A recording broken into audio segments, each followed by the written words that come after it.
Hey guys, what's up? Happy Monday. I'm back in my car yet again. Shocker.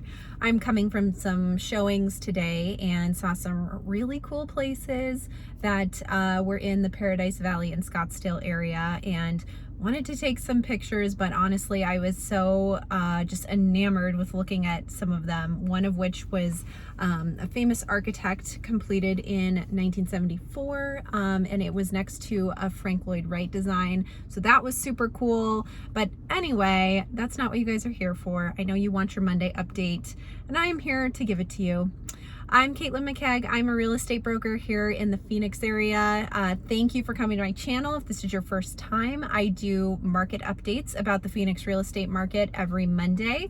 And all the information that I share on my channel comes from the Cromford report and the MLS here in Phoenix. So the Cromford report is a subscription that I have, and they analyze all the data coming from the MLS on a daily basis and give that to their subscribers who are realtors to then give to their clients. And so I'm here to do that for you today. So first I wanted to talk a little bit about supply. So that's what I have on the title of this video, is supply has increased the most in what price range?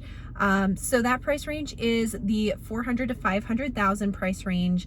The supply or inventory or number of homes for sale in that price range is up about 52% from last year. So that's great news for buyers that are looking in that price range. We're getting very close to 2018 and 2019 levels of supply, which is great news because 2020 just turned into a whole cluster of no supply whatsoever, and we've been having a hard time recovering from that. So getting back to 2018 and 2019 levels is a good thing. The sad thing is in 2018 and 2019 we talked about how low the supply was at that time. So, you know, baby steps. We're going in the right direction in terms of supply. So that's good news there. We have seen a change in interest rates. If you've been paying attention, interest rates just went above 3% for the first time in a little bit. 3.1%. Okay, guys, let's not freak out. It's still very, very low. But it is the first time it's been over 3%. I think since July is when we went under 3%. So we're back up, and that's okay. It's still low interest rates. It still makes home buying very affordable if you are getting a mortgage. So that's an update I wanted to give. Another update I wanted to share is our median days on market here in Phoenix has shifted to 11 days on market. And while that's still very fast, that is a high number compared to what I've been saying for the last year and a half. So we were like 6 and 7 days on market, then we went to like 7 to 8 days, and then I think a couple weeks ago I was talking about 9 days on market, and now we're at 11 days on market. So that's been a pretty big jump for us recently. Now we're in double-digit days on market. So it'll be interesting to see if that stays that way or if things pick up as we get into the last quarter of the year. But right now, median days on market is about 11. So those are a few updates for you. Now let's talk about the CMI, or the Cromford Market Index. The Cromford Market Index is a algorithm or calculation that the Cromford report has created to help us understand supply and demand factors in our market here in Phoenix.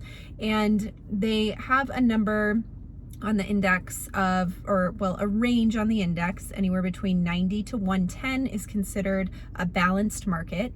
Any number over 110 is a seller's market, and any number below 90 is a buyer's market.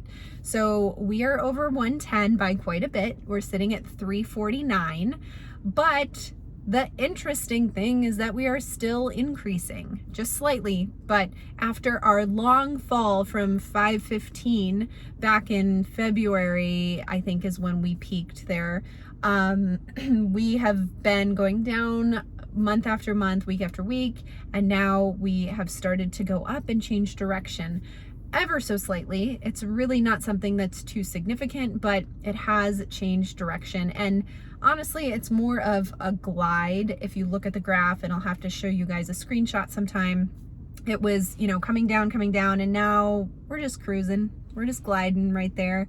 And where are we gliding? 349 is about where we were at in the last quarter, well, the last 2 quarters, like last half of 2020.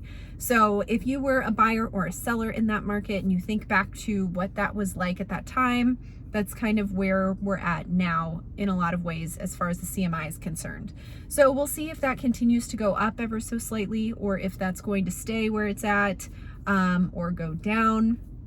I don't know.